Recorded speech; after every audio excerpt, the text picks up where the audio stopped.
Hello, everyone. My name is Vanessa Bijak, and I'm originally from Poland, where I studied at Warsaw University of Technology. I was privileged to receive the Fulbright Biolab Fellowship, which created a further opportunity for me to perform a PhD in the Dr. David Cafiso Laboratory at University of Virginia, where I currently am. In my free time, I support the Polonium Foundation in their missions, like helping connect Polish scientists, promoting their research all over the world. Thank you for joining us today for this special edition of our webinar series. As you may know, the pandemic has forced us to postpone our Science Polish Perspective conference to May 2021, during which we planned to open our newly established platform, Polonium Network. We did not want to wait just for a year, so instead we worked hard on providing you with alternative possibility to already sign up for it. And after a couple of months, here we are, launching the Polonium Network as an online event. We hope that today's panel will show you how you can benefit from being part of Polonium Network. So what is the Polonium Network? It is a networking social platform for all researchers interested in collaboration with scientists and for global opportunities in Poland and all over the world. It is dedicated in particular, but of course not only, to Polish scientists all over the world. It helps build international networks and exchange information, as well as provide support regarding career paths, funding, and grant or fellowship applications. And talking about networking, I met Justyna, our today's moderator, at the Fulbright Biolab alumni event in Warsaw last year, who at the time was the CEO of the Polonium Foundation. I approached her, we talked and think less to one another, and here I am, supporting the Polonium Foundation missions. So a few words about Justyna. She's a scientist with international and managerial experience acquired in academia, industry, and in non-profit sectors. She holds a Magister Engineer degree in biotechnology from the Technical University in Łódź in Poland and a PhD in neuroscience from the University of Virginia in Charlottesville. She's a Fulbright Biolab recipient, and for her postdoc, she was granted Aleksandra von Humboldt Fellowship to perform research at the University of Göttingen in Germany. After her fruitful academic years, Justyna ventured into the industry world. She led project teams to carry out preclinical studies crucial for the drug development for central nervous system disorders. Most recently, she served as the CEO of the Polonium Foundation, and currently she leads drug discovery projects at Evotec, a drug development and discovery company, and she continues to support Polonium Foundation as a supervisory board member. Without further ado, Justyna, the floor is yours. Thank you, Vanessa, for your very kind introduction. And I'm very happy, and it is a pleasure for me to moderate today's panel. And I feel extremely also happy to be able to see all of you today, wonderful people, and be able to talk to you, most of whom actually I happen to meet by a fortunate happenstance. And so I'm pretty sure that all of you, or most of you gathered here today, was faced with questions like, am I doing everything right? Do I have to have a plan for my future? What is the plan for my future? Maybe I don't need any plan. And I think these questions are with us all the time, and either we had them or currently having those, and this in respect to professional as well as the personal life. And so sometimes making a move, either to attend an unplanned meeting, like maybe some of you did that today, or just talking to someone or sharing a story to someone of yours, can create new visions, new opportunities, or just can make you calmer, seeing that you're not alone and there are many people around you that are faced or were faced with similar situations. So what I hope for today's panel is that we'll hear some fascinating stories and examples of career choices, plans, or maybe even disappointments. And hopefully we can see if there's something that becomes crucial or independent of our path that creates opportunities, facilitates self-development, allows for exchange of ideas, or creates meaningful relationships, or even lifetime friendships. And with that, I would like to welcome today's panelists, some of you are so-called rising stars. Some of you are already creating your own planets, but what connects you all is that you're Polish, and actually Polonium Foundation Network found you, or allowed to found you. And with that, I would like to introduce to you Dr. Grażyna Żebrowska, who is currently a Director General of National Agency for Academic Exchange, or short NAWA. Professor Dr. habilitowana Aleksandra Przegalińska, a young, I would say, Vice-Rector at the Koźmiński University and IA researcher. Dr. Janusz Pętkowski, astrobiology research scientist at Massachusetts Institute of Technology, and Professor Dr. habilitowany Marcin Szwed, neuroscientist and lab head at Jagiellonian University. So welcome. So if you could raise, I mean, who's who? I mean, I think everybody's this. Hello, everybody. But yes. Oh, hi. Hello, welcome. Yes, and of course, welcome to our virtual audience. Maybe some before I start and go to the question, I'll give you some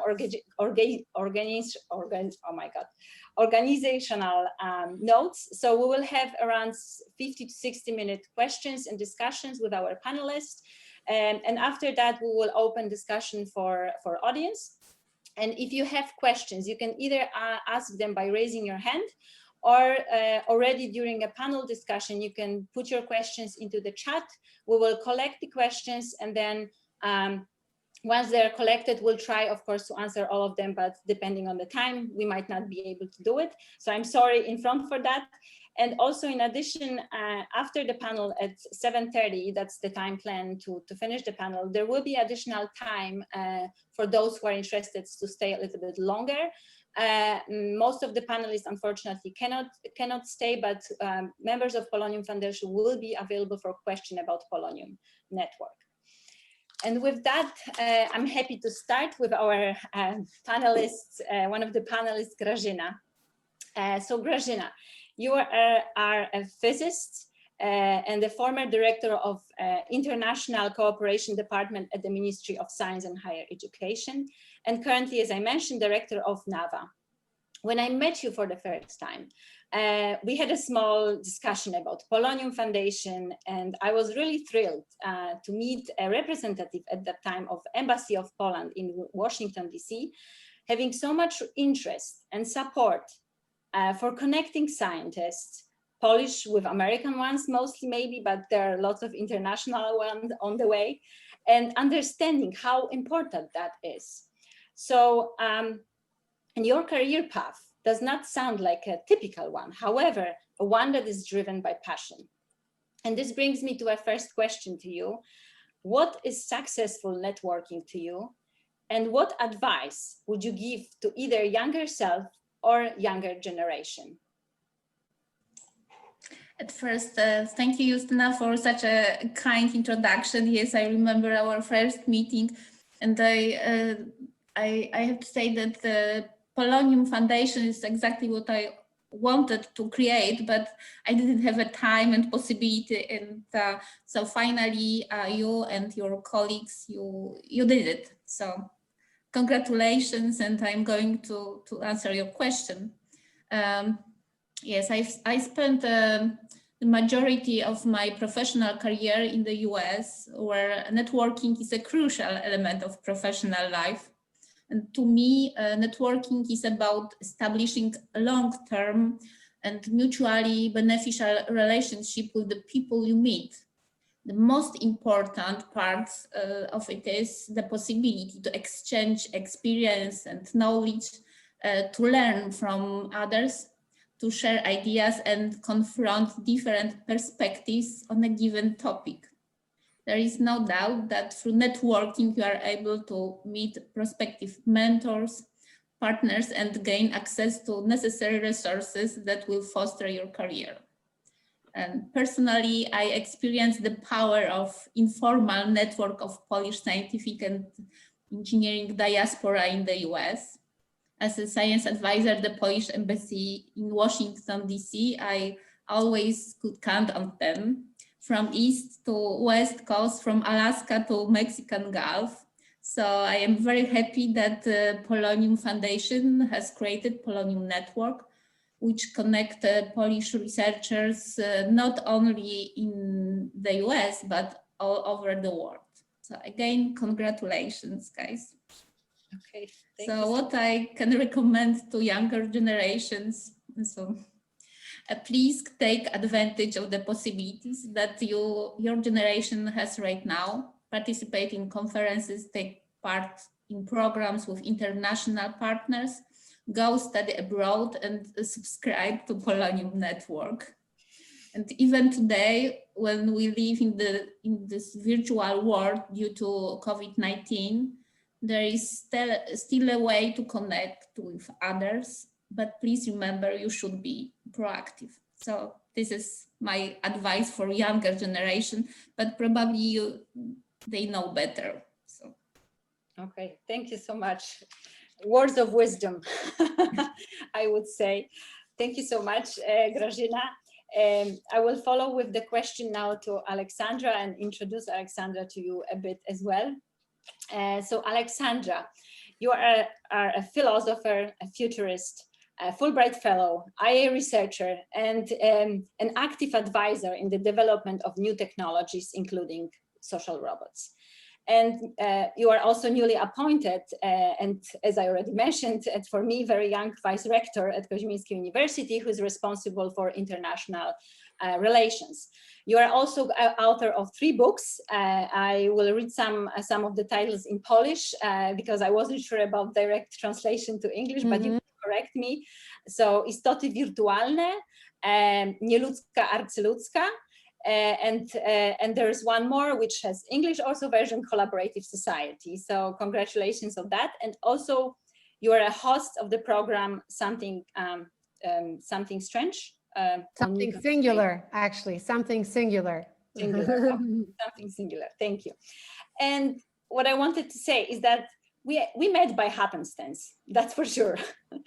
I remember we were standing in the lobby waiting for, in an unusual, I would say, line for breakfast in a hotel. And here you were. And then I was thinking, is she also for the meeting? And then I spoke to you in English and you spoke back in English. And then we complained about the queue. And then we ended up eating breakfast together. And discovering that we are Polish, we spoke Polish then, and then we were actually attending the same meeting organized by Polish Embassy in London. And I remember that talking to you and your perspective on life was very interesting. And to me, in some way, it made me also calmer about my own path at that time.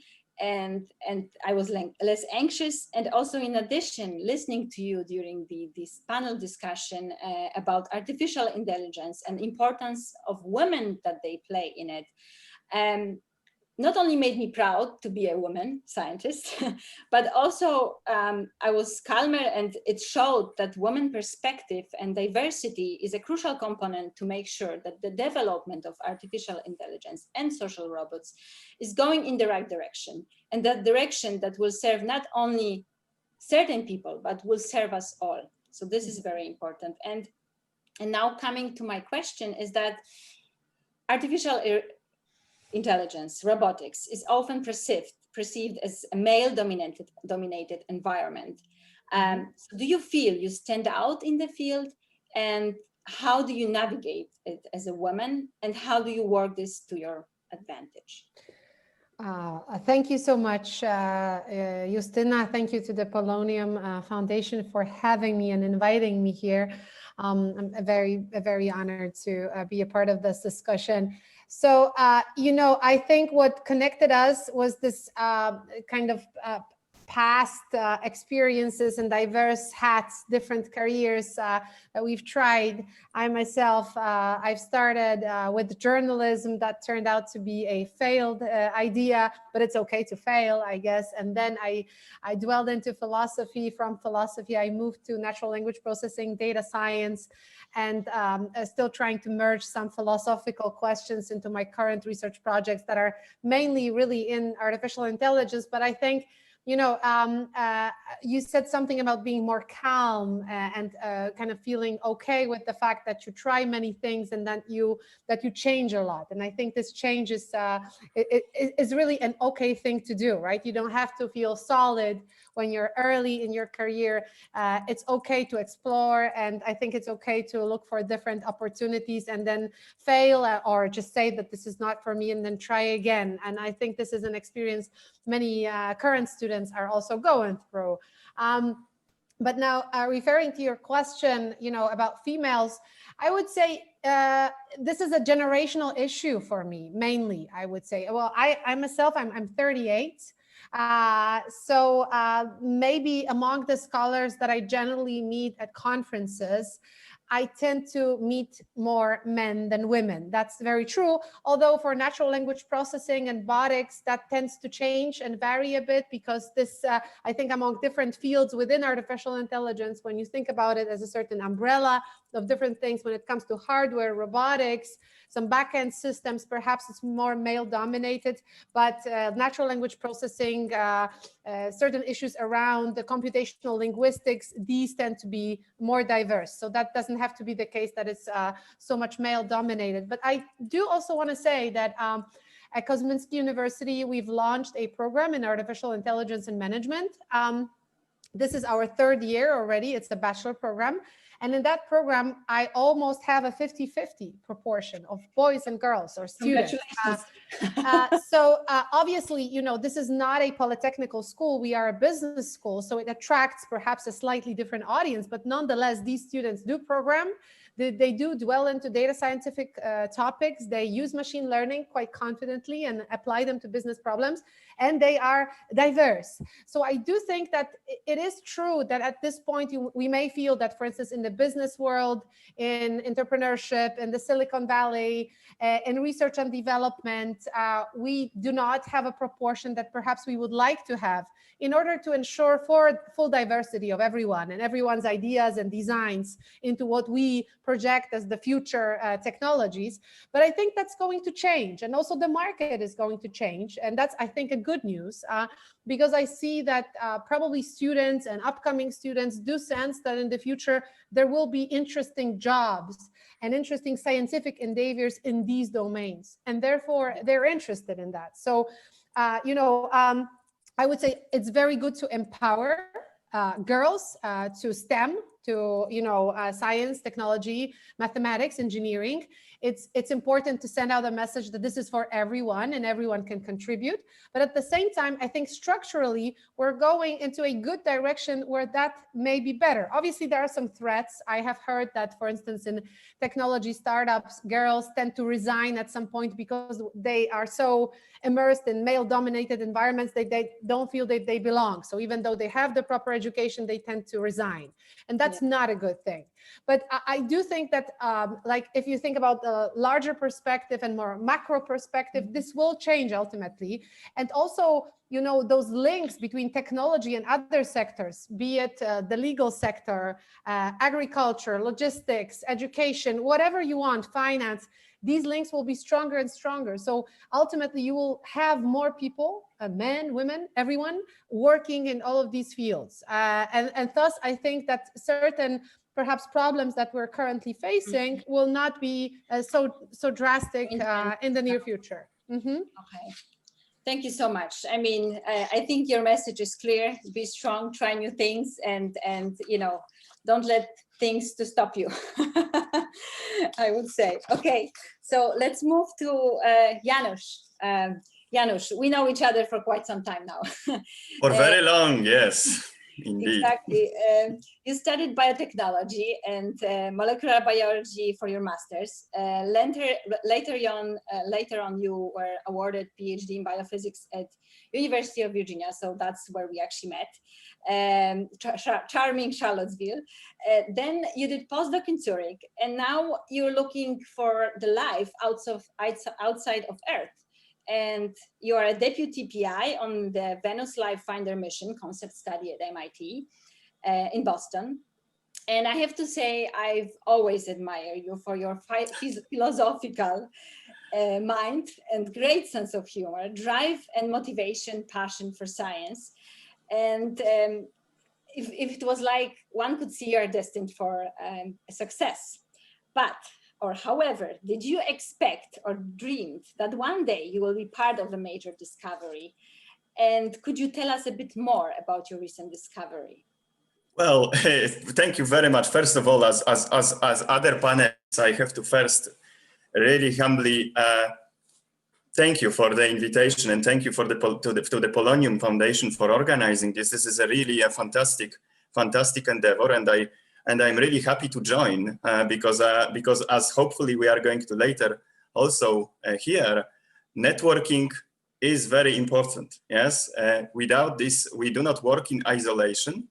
And this type of, we can have all kinds of crazy ideas, as hopefully I will also be able to share. But those crazy ideas have to be then shared with others, and others who have to always contribute to this. So do I ever dreamed of discoveries, of any meaningful discoveries? Well, I hope that everybody who is a scientist, no matter who they are, dream about it, because to actually do science, you have to have a little bit of imagination, not a little bit, I would say. You have to dream all the time. You have to really, I always say that for me, science is not a job. It's also, maybe this is a rather controversial statement, it's not even a career.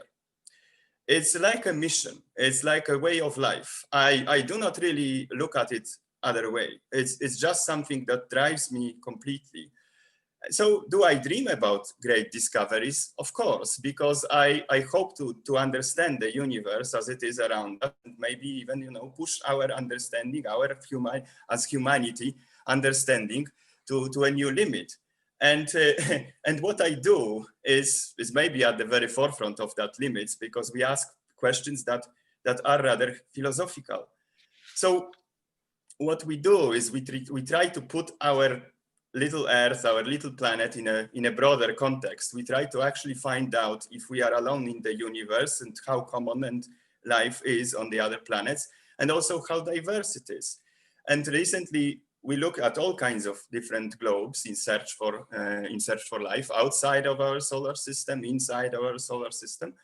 And recently we just basically looked at various different, we looked at the atmosphere of Venus, of our neighboring planet, and we discovered something that is very interesting. It's of course not, and I have to say it out loud because it might be taken out of context by accident. It is not an obvious, of course, absolute proof of life, but it is a proof of some interesting chemistry that is happening in the atmosphere of Venus, or a hint rather of an interesting chemistry that is happening in the atmosphere of Venus, that our current knowledge cannot really explain well. And what we discovered is we discovered a phosphine gas in the atmosphere of Venus that technically does not belong there. So what could be responsible for making it? We don't know.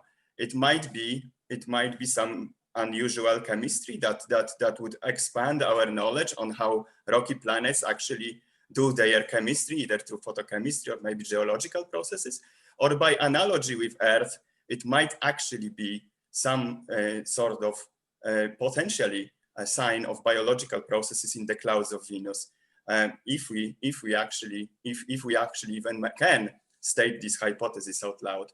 And I believe that we can, because I remember that astrobiology used to be treated as a rather out there science, and over the couple of years it actually matured. It always brought a smile to people's faces when I said that I'm an astrobiologist or I'm interested in it, and I'm really happy that that they actually are happy and that they smile all the time, because this is what, yeah. So essentially that's what we discovered. And I hope that we can then later discuss all these other kind of shenanigans that happened in my life. But I hope that this gives you some sort of short overview where we are now. Yes, Thank great. you. Thank you so much. So I would summarize it as, you know, once Walt Disney said, if you dream it, you can do it. So yes, without a dream, you cannot do it. Exactly. So that brings me now to Marcin, and let me find the questions to you. Some little notes. So Marcin, you are, where did I have you? Sorry, I just don't want to make any mistake in your, you know, career. Can So briefly say that I grew up in Krakow, then tried my luck as a science journalist in Warsaw. oh, here you Then go. I did a long PhD in the Weizmann Institute in Israel, and then did a long postdoc in France, and back to Poland after 11 years, and that's been about 10 years ago. Okay. Yes, so I mean, and you are a professor, a young professor in neuroscience, Not right? so You young study anymore. brain, and how our brain reads actually Braille, and not only that, some plastic changes there. So it's close actually to my heart, because I studied actually neuronal plasticity during my postdoc. And also I saw on your, I mean, you've been in many places: Israel, France, as you mentioned, Italy, USA, and now Poland. And you are the only person, as I mentioned also on the panel, that I have not met in person, but maybe today is our happenstance. So Marcin, among many other awards, you are also recipient and a fellowship named after Maria Skłodowska-Curie. And I have to mention that we also named our foundation after Marie's discovery of polonium, which, as we all know, or most of us on the panel or in the audience, was she named after her home country. So it's very close to Polonium heart. And you are also a first awardee of Maria Skłodowska and Pierre Curie Polish-French Science Award, and for outstanding scientific work in collaboration with scientists from France. So can you tell us a bit more about this award-winning collaboration? And can you provide any tips on how to achieve one and how to sustain for a long term a successful collaboration? I don't think I can provide tips, because everyone is different, and it's a lot about personality. But me and Laurent, it was a simple story. I was in Paris. My first postdoc was going not very well. I was looking to change fields, and I went to his talk, and afterwards I said, I will be very frank, do you have a job for me? And that job was 4 years. Then I went back to Poland. But since the neuroscience community was much smaller then, it's not so big in Poland as compared to big places like the Weizmann in Paris, I always try to keep one leg in Paris, and it's 5 years of my life anyway, and I got used to some things that you can get only in Paris.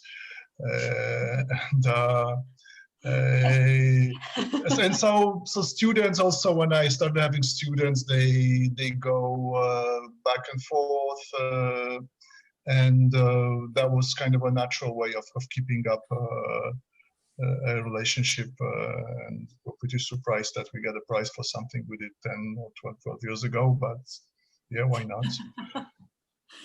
So congratulations. I mean, so from your what you said, I think, you know, it's important actually to know. I mean, I think every one of us at some point had some disappointments, right? As you mentioned, I mean, something didn't work out. I stayed because of this and that. And I think it's very important, because sometimes you may plan and you may envisage a success, but it doesn't happen like this. And I think it's also important to be realistic and sometimes down to earth, and use your surroundings and what life brings you, basically. Yeah, actually that first postdoc was very calculated, the failed postdoc. I was really wanted to have a permanent position in France.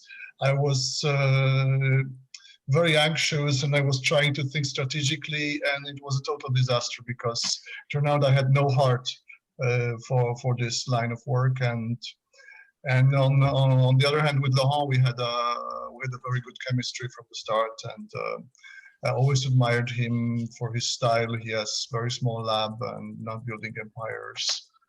And, okay, so then I think I will then ask you a question to all, but maybe starting with you because we are actually asking you. So Marcin, so looking back then at your career, would you consider that for you was more important to have a good plan, or actually the coincidences were more important? And if that was a coincidence, yes, just, you know, I mean, we hear some about it, but maybe you have another example of that.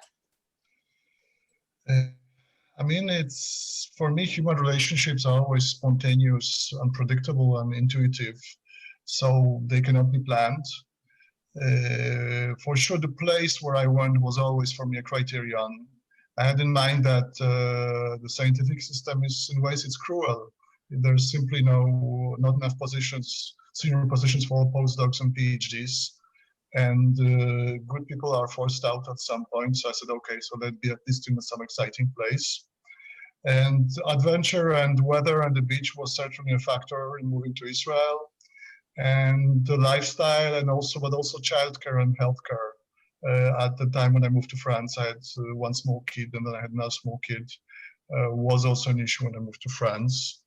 When thinking about plans, so it's not something I think you can make 100% rationally. It's something that grows inside you. Like when going back to Poland, was I met someone in the queue on a conference, and they said, "Oh, why don't you go to Poland?" I said, "No, I want to stay in France."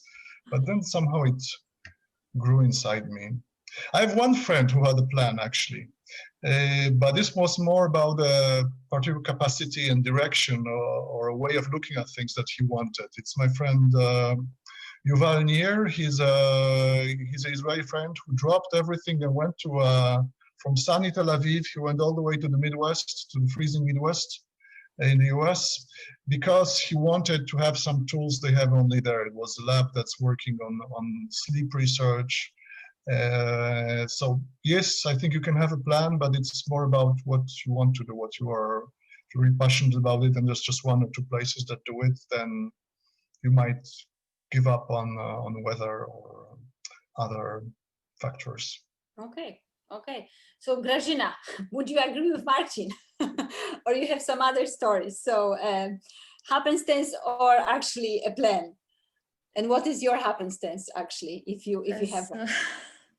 So yes, looking back in my career path, I have to admit that happenstance, or better to say, fortunate combination of events have been more important than a good plan.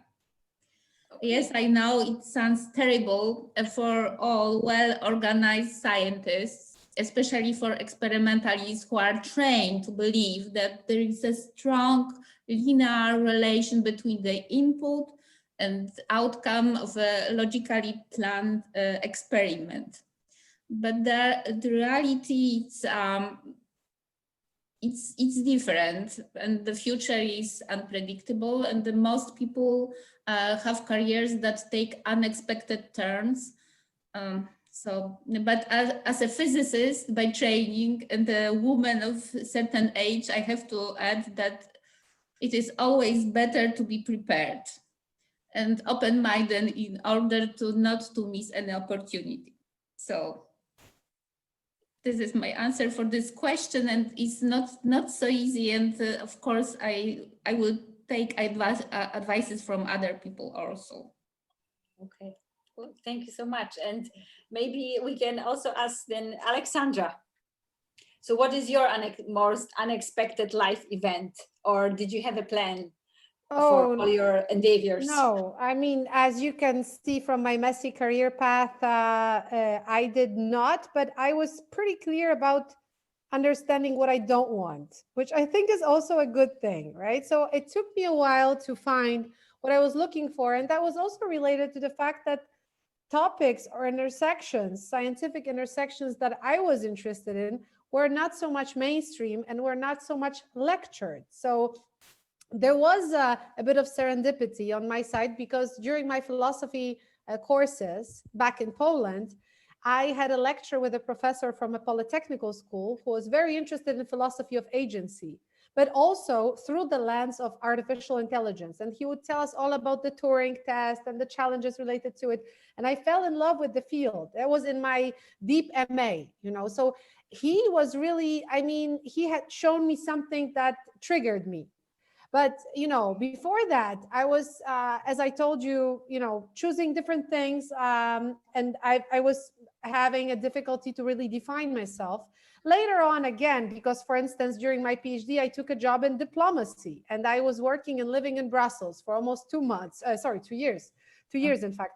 But it took me a while to kind of uncover that this is not something I would like to do, even though it's an interesting job.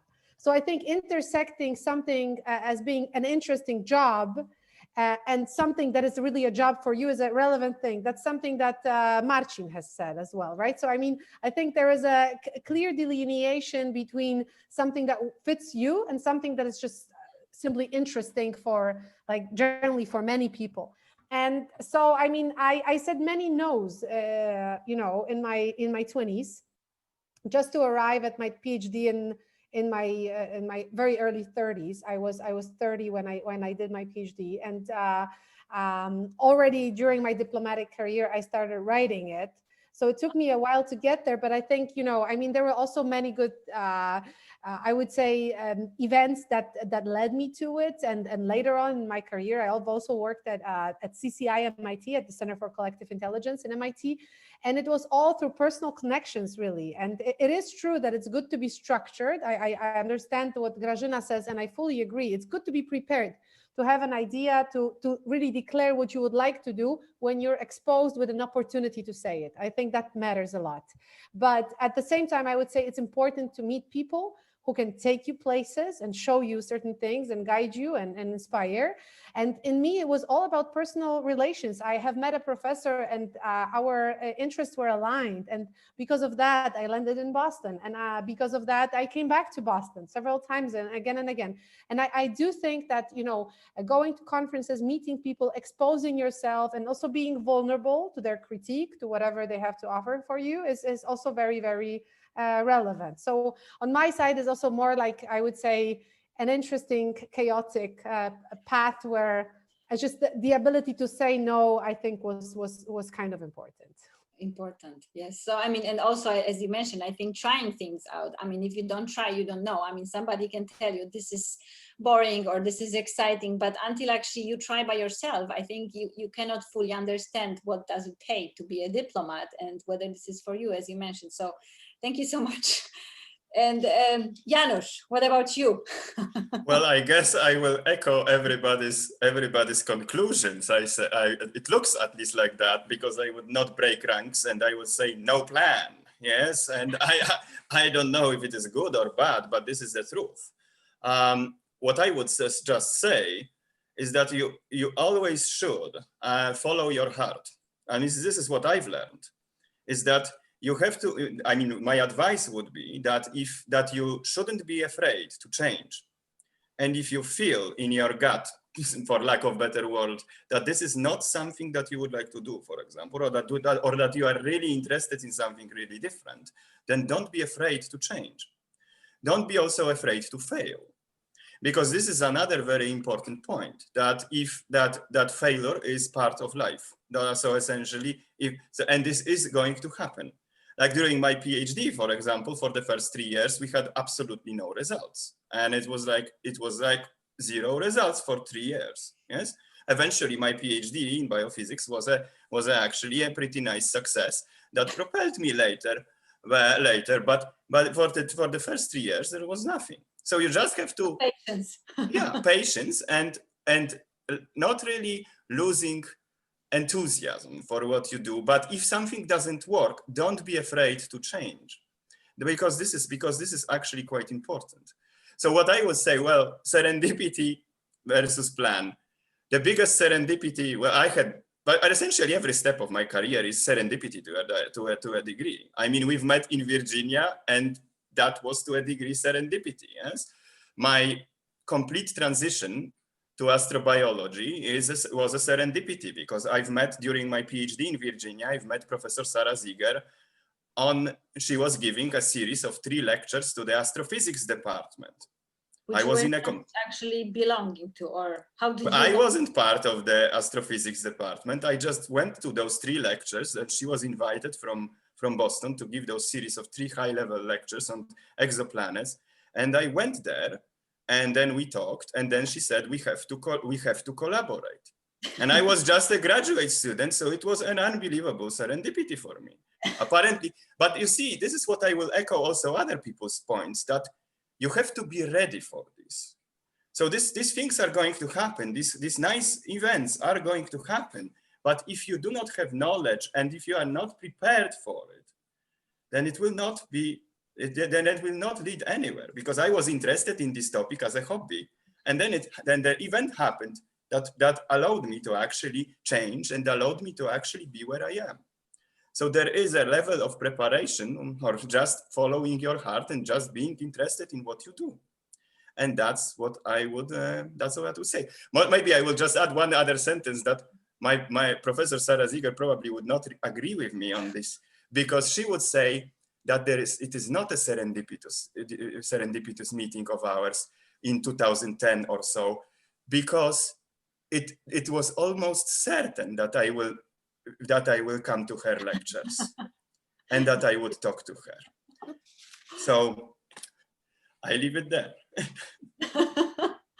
Thank you so much. I mean, it's really excellent to hear from you some of those stories, and I think it is quite, as you all mentioned, this is quite important to be open, to be aware of the opportunities, but also maybe it's up to us to make a move. I mean, you made a move to go to a lecture, right? I mean, without that, you wouldn't meet her. Aleksandra, right? She tried many things, and then also she met a professor that allowed her to come to MIT. And Marcin, even though you were maybe not happy about the things that, in France, that you didn't have a position, but now you are established a researcher in Poland with a very exciting projects ongoing. So, and I think it's excellent. So, and Grażyna, I mean, starting a PhD, being a physicist, working for embassy, helping students, and now working, I would say, for one of the best agency that grants money in Poland. So, I mean, this is all, but all of you have your failures, small failures or big ones, I don't know, and also this led you to choosing where you are today. I'm happy very much to see that and hear about this. And so maybe I could ask you also another question, and regarding your maybe Janusz then. Astrobiology, you mentioned, right? I mean, this wasn't such a hot topic back in the days, but now it is. And it is highly interdisciplinary field, bringing together many people from different expertise. And because of this, would you say that such a career is more difficult than the others? And if not, what advice would you give someone who would like to become an astrobiologist? Yeah, that's a very nice question. Thank you. So I remember a time when astrobiology always by necessity was also was interdisciplinary, of course. And technically there is no such thing as no such job or as astrobiologist, because all the astrobiologists that exist, they are technically somebody else, like biologists, chemists, physicists, or mathematicians, or astronomers, or even lawyers. That's true, actually. So from that point of view, it might be actually understood that it is easier to join astrobiology, because we welcome everybody, and it is really, really easy. Really easy to sort of to join us and contribute to these rather grandiose philosophical questions, or to answering those questions. Yes. So and now probably it is even more easy, because back in the day when I was starting my avenues in this field. There was no established astrobiological institutes. There was no established astrobiological PhD programs, and so on and so on. Not even or postdoc programs in that field. You just had to find somebody, a professor or somebody else, who would actually welcome you, and so you could answer or try to answer those questions. Nowadays, NASA has its official astrobiological program. You can even get a PhD in astrobiology. So not only it allows for easy access from everybody, but it also allows this, what other sciences do not really allow that easily. Change your field, because it doesn't matter what you are, you can always join. If you are a mathematician and you would like to become a biologist, there you go. You can do it through astrobiology. If you are a biologist and you suddenly are interested in planets, you can do this through astrobiology. Yes, try to become an astrophysicist studying galaxies or some dust formation in the interstellar dust while you are a biologist. It would be very difficult to do. But through astrobiology, you actually can accomplish that. So from that point of view, I would say, yes, it is easier. So if someone needs something, you can email Janusz. Oh, not only that, but we are also now organizing a Polish Astrobiological Society, an official Polish Astrobiological Society. So you can always Google us as well, and you can always officially contact us, because as we're going to discuss, networking is very important, and astrobiology relies on this networking probably more than any other field of study. Polonium network gives you a chance to announce it within the community. So here you go. Thank you. We helped a bit with that, and we are happy about it, because that's part of our mission, to facilitate that, to facilitate interdisciplinarity. Because also our conferences, I have to say, that's what kind of attracted also me to Polonium, is that this is so open, and we have people from different disciplines meeting together, and they have to present in the way that everybody understands, because at the end, you need to talk to a biologist, but you are a mathematician, but you have to find a common language, because biologists doesn't have to know all the equations the way our physicists write, but you have to explain to them. So I'm happy to hear that astrobiology is very collaborative in that respect, and welcome lots of people. And then coming to collaboration, then I have a question to Aleksandra. As you're a futurist and a futurist, and then also you have this book about collaborative society, I wanted to ask you, so how has collaboration changed in the past 10 years? And what do you predict will happen in 5-10 years? And then maybe there will be artificial intelligence, for example, facilitating or maybe even predicting a career path for us. That's possible.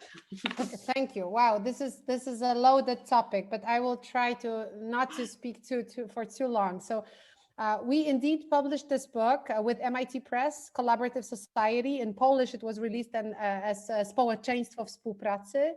And myself and my co-author, Dariusz Jemielniak, who is an avid Wikipedian. So he's been out there in open source communities, in peer-to-peer, in content creation for quite a long time. He's in the Wikimedia Foundation on the board. So he really brought on this perspective of collaboration. And I added my component, which was a collaboration through data sharing, also collaboration between humans and non-humans. So, we usually generally when we think about collaboration, we refer to collaborative modes or patterns between humans, or I don't know, some other biological entities. But indeed, now we're in a time where AI can collaborate with us. And I think, in fact, the future is all about creating best possible patterns of collaboration between AI and what it's capable of, what it does good, and humans with what they bring to the table and what they do very well, right? So when somebody asks me, for instance, about the future of work, this is something I'm also doing at the American Institute for Economic Research, is that when you think about the future, you shouldn't be thinking about automation of work, which means essentially making people unnecessary and replacing them, but rather about collaborating and how to create collaborative spaces. And this is very much an under-researched topic. In fact, it's somewhere at the intersection of management, work, labor, and AI. requires kind of insight into both of these fields, and we've just started. But indeed, I think collaboration is a key term. And I would say, you know, over the past few years, we've been uncovering how collaboration can shift to the online mode. And currently with COVID pandemics, what we're currently experiencing, the second wave of pandemics, but in the first wave, we've had this, you know, need or necessity to actually transfer all of what we've done to online, and our collaboration became an online collaboration because we're quite good. We're geared up for collaboration. We're social animals. We collaborate really well. We also compete, but very often we compete through collaboration or against one another as tribes or communities. So indeed, we're very good at that. We can maintain certain, you know, relationships based on collaboration for a long time. We can create very consistent, consolidated communities based on collaboration, knowledge sharing, and whatnot. And, you know, I mean, we've been forced to collaborate online. We've uncovered also how this collaboration works and where it doesn't work. So I think for us, when we released this book, it was February this year, 2020.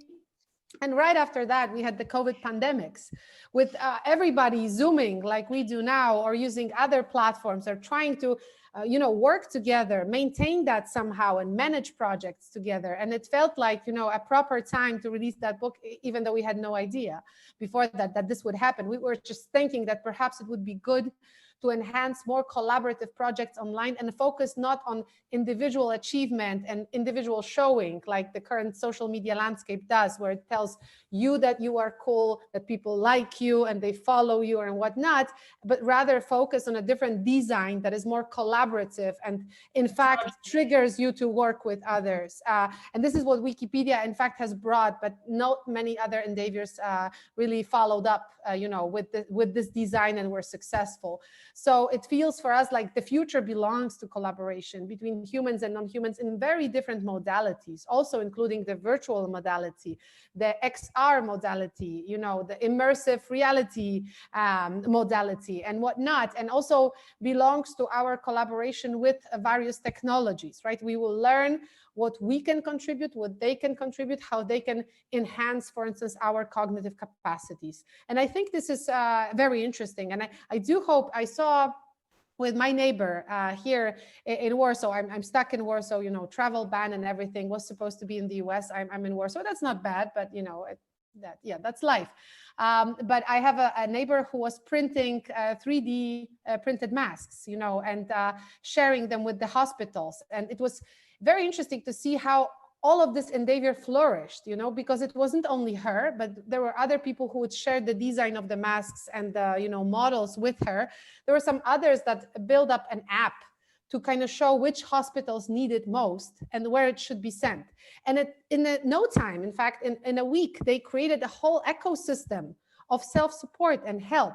And to me, that was so interesting, that where the state is kind of can't act fast and in an agile way, and where corporations can, that people can in fact do it and work for the good. So I'm hopeful about collaboration, despite all the, you know, negative things and the, you know, generally cloudy moods that we may have because of other things. Thank you so much, Aleksandra. I think I fully agree with you, and happy really to hear your perspective on that. And I thank you for bringing the current situation, because I think that's a really great example how we have to manage. But of course, without technology, that would be really difficult. So thanks to that as well. And I'm afraid I'm not afraid, but I think we can move maybe our panel to the question from an audience, because we have some actually interesting ones. I will maybe ask questions, and please, each of you can actually answer that question, so I'll read it. It's from Anna Kowalczyk-Pawlik, and her question is concerning managing jobs, changes, and family life internationally. Lack of incentives in this respect prevents many of female academics from going abroad, networking, etc. How much help, family-wise, did you receive when you decided in favor of mobility? Maybe Marcin is laughing. Okay. Yes, that's the dark side of mobility. In fact, my moving back to Poland was strongly guided by the fact that I had two small kids, and raising them up with zero support abroad was very hard. Despite the fact that I've chosen France as a nanny state in the first place because of child support. So I mean, I was lucky because I moved around when I was young, and when we don't have the responsibilities. Okay, so you would agree it's I mean difficult then. Yeah, it's tough. Yeah, I mean it's tough, and some places are a bit easier, some places are harder, and it's a big factor in deciding when you need to go somewhere. Okay, thank you. I mean, any other perspective? Grażyna, what about you? I think you have. Sorry, I had to unmute. Yes, this is real problem, and I experienced in my life several times, and I travel abroad a lot, as Marcin or other panelists here, and I started from my internship in Italy. Later, I did my PhD in France, and finally. I went to US, but not because that was the next step in my career path, but I went as the wife of a postdoc and a young mother just months before my PhD defense. And after 3 years, we were supposed to return to Poland. And here I come to the most unexpected event, which I believe was triggered to my current career. My husband wrote a letter to his boss at the university in Poland. Letter, I'm coming home, please tell me what kind of money I can count on for my research. And in response, he got a funny but honest answer. We're happy you are returning, but you spent 3 years abroad. And so you should have saved enough. And this ironically triggered my career from research science into science policy, simply because it was how difficult it was to pursue a successful career in science in Poland after a postdoc abroad. But this was in 2002. So I hope today these types of unexpected turning points no longer exist because at NAVA, which I now lead, we do our best to provide resources and opportunities for brilliant young scientists and their families to come back home to Poland and build a career here. Okay. So this is my story. I don't know, probably everybody here in this virtual chat room have similar one. So this is mine. Yes, I mean, I fully agree. I mean, I think, I heard these stories. I mean, for me, it wasn't this way. I mean, I had also children during my PhD in the States, but I was actually fortunate to have a very, I would say, good supervisor that supported me all the way, and then I didn't basically have to struggle that much as some people do, and also I didn't have to move. So I think this question is more what you actually mentioned, and it's good to see this perspective that it can be difficult, but you did it at the end. So I think it is important to know that things doesn't have to be easy, right? You just have to find a way of achieving it, and then with maybe NAVA and better fellowships, these things got more and more into consideration. I mean, I would recommend, for example, Alexander von Humboldt stipendium. If somebody is thinking of doing research in Germany, this one actually supports a lot family and takes care of the family and help you with insurance and all the other things. So things are changing. I would like to ask of audience if there are any other questions that somebody would like to ask. We can actually have you see them in the chat, I think. Unmuted. Okay, there's something in chat. There's one more. Okay, I will read it. So any advice for people who are, for example, more introverted or do not find networking easy? Any specific tips on how to approach networking at conferences or now online? That's actually a very, very good question. It is. It's. I don't know. So there is an honest answer.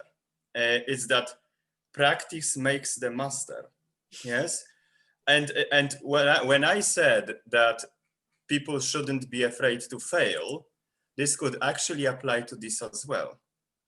So don't be afraid that some of the social interactions that you might have are not going to lead to any fantastic networking events, because not all of them are going to lead to such some success. Not all of them are going to. I remember when I first approached Professor Sarah Ziger, I was very nervous. Yes, I wasn't talking very smoothly. Well, I remember when I first gave my lecture on the conference. It wasn't the best lecture at all. It was rather terrible. At least this is how I viewed it at that time. But you see, so that's why I say that don't be afraid to fail. Not only in a scientific realm, but also in the so-called social setting, because everything requires practice. And so even if it doesn't work one time, it doesn't work the second time, it doesn't work the third time, it might work on the fourth time. And you just shouldn't lose your enthusiasm to it, or shouldn't give up. I would perhaps complement the words of wisdom by Janusz. I would say being an extrovert, so it's not my problem.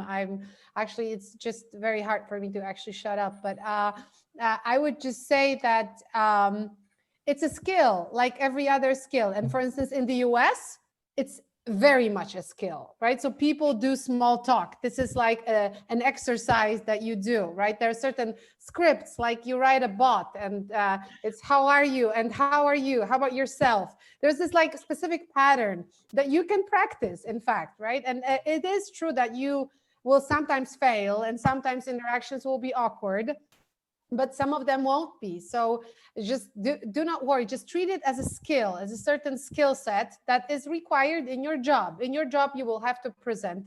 Ultimately, you will have to pitch your ideas every now and then to various commissions, grant commissions and whatnot. And you will have to submit your work to various places and you will get a decline. And that's only natural.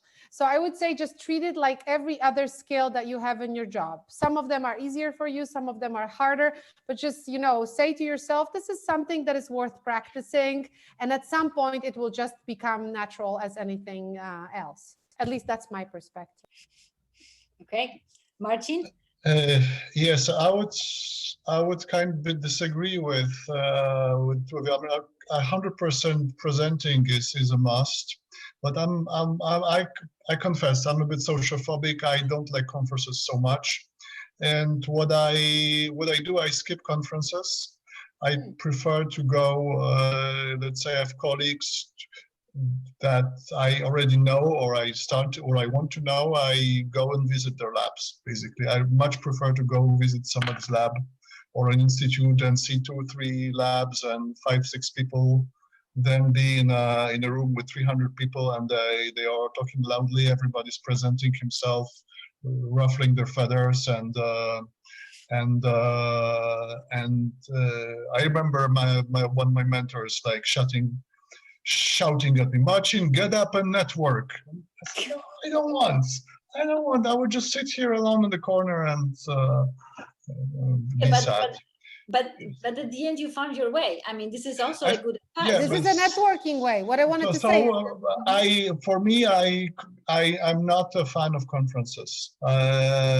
I'd rather have somebody visit me or visit someone, go for 3 days to Paris, go for a couple of days to Italy, go to the US, go to Barcelona, and it's on one basis, people.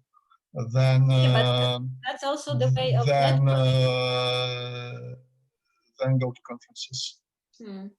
I think it's a good way like any other, in the sense that you can choose among a variety of ways, but ultimately you are connecting with others. So I think to me it makes a move. sense. So even if you're extrovert and you don't want to, or introvert, and you don't want to actually share that with many people, I think what's important that you gave an example, but you reach out to people that you're interested to, and I think that was the question about that we sometimes need to be aware that making a first step, not being afraid to connect with someone, even if you don't know the person, it's crucial to get what you want, even if you fail and somebody doesn't reply. So I have another question from Magdalena Droszcz, and she asks, do you have any tips on how to prioritize different parts of an academic career? You all mentioned the importance of saying no when you feel like, which I guess referred more broadly to choosing paths, but how about pressure from, example, senior academics to certain things, or assume more teaching, or publish or perish? Anyone? That's a tough one. Tough one. It really depends on the context. I mean, it's a problem. It's a philosophical problem. It's a lifestyle problem that we get asked to do too many things. And I said no to people I owed a lot, and I felt bad about it. And but sometimes you can't, especially when you're a junior. I think maybe Magda is referring also to actually people who are saying yes to everything, and how to say no if you have a senior academics pressure you and to do certain things. And I think in the past maybe it was very difficult. I don't know. Maybe it's different from me. Still difficult today, I think. Okay, it's still there. Okay, so I mean, but what I would suggest, let's say, I mean, you can, for example, talk to someone else about the problem, and maybe the way you want to approach it. You could search or look for an advice from someone, either your colleague or another professor, and then go to your professor and explain why you wouldn't do that. So sometimes we are afraid because we don't know how to approach certain problem or challenge, and having advice or even talking to someone might change our perspective. So maybe that would be one of the solution I would suggest. And Grażyna? Yes, this shows us how important it is to have a good mentor. And this is really important, especially in this academic life. Mentor is the most important person in this for a young scientist. If you have a good mentor, he or she could show the best way and show how to say no or yes, and what should be next step. So, and the choice is, and it's important to say that everybody has a choice to have a good mentor. You can change a mentor. So maybe this is an answer. That's true. I know people who changed the mentor during their PhD. Okay, there's another question from Karolina Tkachuk. Awesome panel discussion. Thank you very much. There are so many topics that you tackled today and we don't hear much. So I have to follow up on the question. What was the most important lesson you have learned from your failures and successes?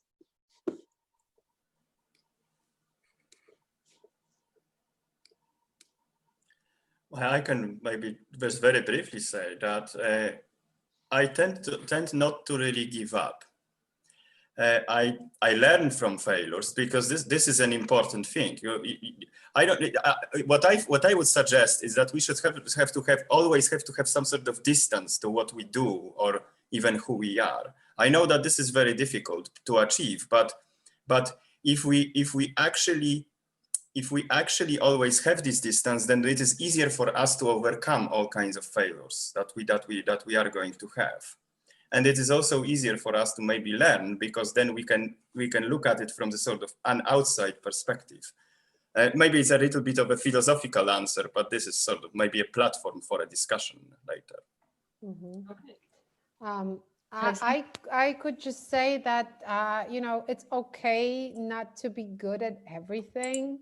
I have the impression that in many disciplines, perhaps not in all of them, but in many disciplines, you have intersections currently and new fields of study that are emerging out of a merge of two different disciplines. AI is very much a field like that, right? You have cognitive science, neuropsychology, informatics, and whatnot. And it just feels that sometimes working in this field is very overwhelming because there are so many skills that you have to acquire to finally be good. And I have to say that I appreciate working in bigger teams very much because of that. Not too big because they're tough to handle, but like a few people, and supporting each other, not competing against each other, and just having this understanding that each and every one of us covers each piece, and it's okay for me not to be good, for instance, at physiological signal processing. It's just not my role, even though our experiment is a part of it. So I feel obliged to understand, but I'm not going to strive, you know, in the middle of the night to learn to do it better just because the field is kind of broad and brings on new things that you have to learn. It's just, it's okay sometimes to say to yourself, okay, well, somebody else will do it. It's good to have a dialogue, but that's at least my perspective. Perhaps it's not similar in other fields, but I would just add this. Okay, thank you so much. We all appreciate some words of wisdom again. So there's another question, and as I would like to, you know, kind of interact with audience more, so I'll read it to you. So it's from Robert Petecki. Thanks for amazing talk and all stories you shared. It's really inspiring. My question is pretty general. If you could turn back time and see yourself during the final year of the undergraduate course, what 3 things, advice would you tell to your younger self? Learn to code. Really, only one thing. Learn to code, because now I don't need 3 things. I need only one.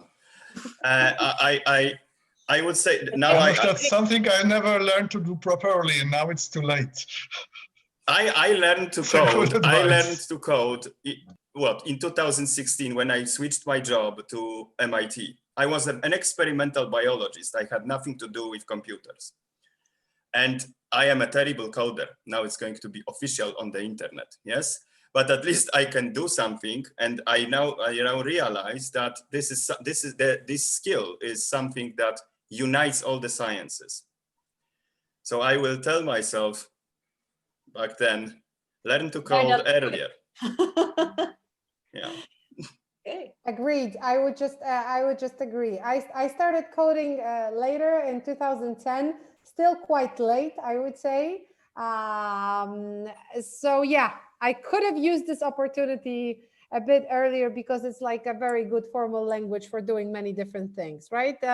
Perhaps in all of your choices, professional choices, this will not be necessary, but it's always a good addendum, at least that. Okay, so besides coding, we all know it's important and we regret it that we didn't learn as young, but I mean, it wasn't as that popular, I think, at that time. But any other thing that I mean, it was asked about 3 things, so we need 2 more. Marcin or Grażyna.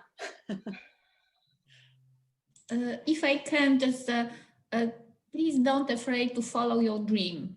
I had a dream, but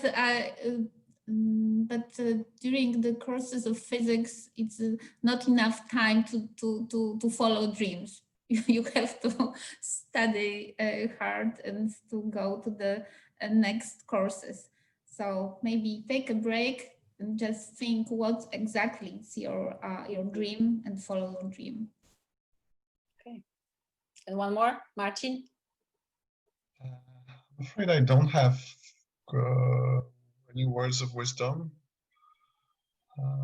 It's true that there are things like there are hard skills that get harder and harder to learn as your brain ages. Some coding is one thing I've never learned properly, and somehow limited me.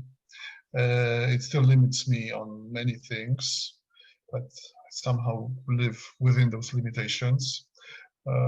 Proper statistical education is also another thing that I could use very much now, for example. Mm-hmm. Otherwise, it's, I don't know, I guess I would have done the same thing. Okay. Very good, very good.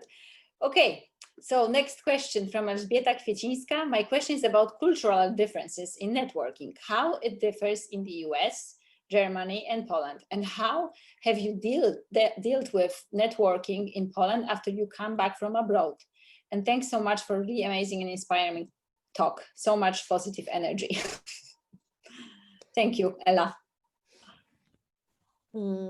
Well, maybe I will start, but very briefly, and also I will just excuse myself soon because I will have to run. But you know, I am a German speaker. My stepfather is German, so at home we spoke German. I'm also from the German border, from the city of Szczecin, so there was a lot of German in my house and surroundings. And then I studied in Frankfurt. So I have to say that to me, maybe that will be a controversial thing to say, these differences were not so big. Obviously, you know, you have the Referat, and in Germany, very often you read out what you wrote and you don't really pitch your idea, but rather, you know, and then you have to be prepared for a severe critique and then respond to the critique, and it's all very solid. But it felt like, let's say, an extension of certain academic practices that you can also see in Poland. And that to me was not so major. But then when I moved to the US, and I've spent 7 years of my life in the US, all in all, I have to say that I encountered all those public speakers, you know, all those academics who were at the same time some sort of celebrities, many of them at MIT, but not only. And I've encountered this idea of really leading your career in a completely different way. And I would say, you know, it's on one hand good to get to know it, and perhaps if you feel inspired, take some of it. But it's also a good idea to just remain yourself, right? I mean, in those places where you have so many expats and people from different places, there's like this, I would say, meta culture of negotiations and dealing with one another above a given culture that you are living in a given moment. There's some thing that I would call an academic culture that sort of many people really agree on. So I would say, like, to me, for instance, the American ways of working and lifting the spirits and whatnot is always very cool, and I like it. But I can also fully understand how it can be, tiring in a way, different, or in fact tiring, right? You cannot always be optimistic, and obviously when you're Polish, you just feel like it sucks to say that every now and then, right? You feel like it's okay to say it. So I would just say that this meta culture is something that in the academia, I think, always saves the day. But that's just a bit of my perspective here. Thank you so much. So I just asked you, Aleksandra, so how much more time you have? Like a few minutes, because I have to pick up my daughter from exercises soon. Okay. So yeah. Mm-hmm. Okay, so 5 more minutes, and then so maybe and then I would like to take you just to a different room, and we would finish panel. But maybe one last question then, but if you have to run, you have to run, and then I'll thank you in person, or we can call each other. So just in case, thank you, and it was really great to have you. If we don't manage to have you in the room. So one more question from it's actually a long one. So from Kaja Kowalczewska. Hello everyone. I have a question that maybe is an easy one to answer, but I wonder what about some researchers, especially in humanities like law, where postdocs are not so numerous or popular. What about PhDs who after defense are left pretty alone without the mentor, a guidance that would allow them to grow as a researchers and not only as teachers? What could you suggest? Are there any mentoring programs for researchers? What would be your comments or method of continuous growth, not ad hoc at the occasion of networking or co-authoring an article?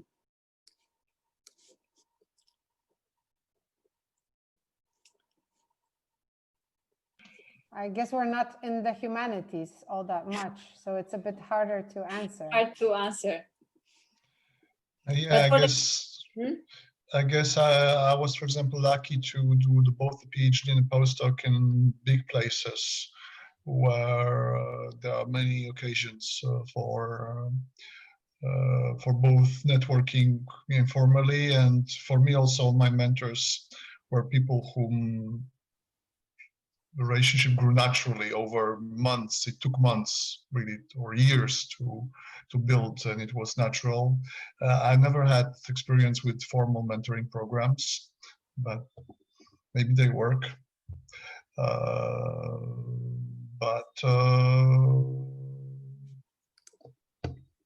Yeah, I don't know. Okay, so it's difficult. I mean, mentor in there. Oh, Grażyna, here you go. I don't have advice because I'm by training I'm physicist, medical physicist. So, but maybe it's a start. Maybe it's a good time to start coding and connected. Yes, I have my own experience. My daughter, she's a computer scientist, but also she's involved in some kind of poetry lessons and so on. So never to be so narrow. If you're interested in humanities, it's not. You can change a little bit your path and add something to your career from science.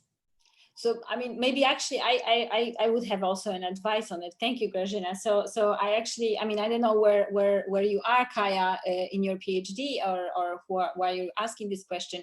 But for example, at University of Göttingen, there are mentoring programs that you can apply to, and they are not only in hard science, these programs. These programs are actually for all PhD students and researchers who are looking for some mentors, and the mentors are given to you by your profession. So this is something maybe one could look up. I know in Poland it's not that common yet, but it's growing, and I've been asked in some of the conferences about it, whether Polonium Foundation could advise on it. And actually we have a bunch of people around the world who are in different countries, and maybe being in Polonium network could help you to guide you in such a networking opportunity or a program that maybe, because we have we have tried, and many lectures now are online, so maybe these programs will be even approachable from Poland, even if you are not at the University of Boston or some other places. So I would suggest to stay tuned for Polonium Network and ask people in the community there. Okay, and I think I would like to finish because we have a couple of minutes left. And then I would like to thank all the panelists. Aleksandra unfortunately had to go to pick up her daughter, which is also an example. You have to balance, work and life when you have kids. But it was great to talk to you and hear all your stories and exciting careers. Some of them and listen and see in as an example is that life is not always great and happy. There are some bad moments, there are some good moments, and you should try to make the best out of it, even from these failures. I think many times actually they take us in some other path, right? If you fail on something, maybe that opens a new door and you will try something else. And then, so last three of you, maybe I will ask you, so if somebody wants to start networking, what is an advice from you? One this time. Well, you are starting a wonderful platform, don't you? Yes, I think that this is actually a fantastic moment to join and also participate. And we are going to be there also. So if you have any questions, then you are always welcome to ask. I know that we probably weren't able to answer all of them, but yes, of course, if you have any other topics, the online platforms that are currently being formed are the best way to do it. Thank you, Marcin, Grażyna. Would you agree? Or you have some yes, others? I agree, fully agree. And Polonium Network, this is a good subject for a small talk, and not only for a small talk. We can ask how many people already subscribe to the platform, how we can help you to open your platform to others, and so on, so on. But Okay. this is a really good subject. Thank you, Janusz. Marcin, would you sign up? I know you're not a fan of social media. Yeah, I'm not. No, as you see, I have a bit of contrarian views on several things, and my advice would be, don't push yourself into networking if you don't feel like, because it will show off. It's really visible. A couple of times I tried to network with people who maybe would review me in some ways on panels, articles, and it shows that it's fake and it didn't work. Just put yourself in situations where your personality kind of allows you to make connections, and don't. It's not a duty. It's not a task. If you treat it like that, it will not work. At least it didn't work for me. Yes, it's good to have both. Open people for that and people that are a little bit skeptic. But if you have questions from your students, you know where to find Polonium and Polonium Network. If they're willing to, for example, go somewhere or travel, I think it's a nice way of communicating without being in social media, big ones, I would say, like Facebook or Instagram, right? So with that, I would like to thank you all. And for all our audience, as I mentioned in the beginning, I will now go to a different virtual room with our panelists, but we are happy to prolong a little bit our panel, and maybe some of the panelists, Grażyna, I think she was eager to come back. And if you have questions about NAVA or our network or about Polonium Foundation, we're happy to answer them. So thank you so much again for your interest in Polonium and joining us today. Thank you very much. Thank you. Thank you. It was a pleasure. Thank you. Thank you. Thank you I very apologize. I have to run, but it was a real pleasure. Thank you so much, Marcin. Yes. Yeah, I also have a meeting in 2 minutes, so I will also depart. Thank you very much. Bye-bye. Okay, thank you. I'll see you on other occasions, I hope. Bye-bye. Okay. Bye-bye. Thank you.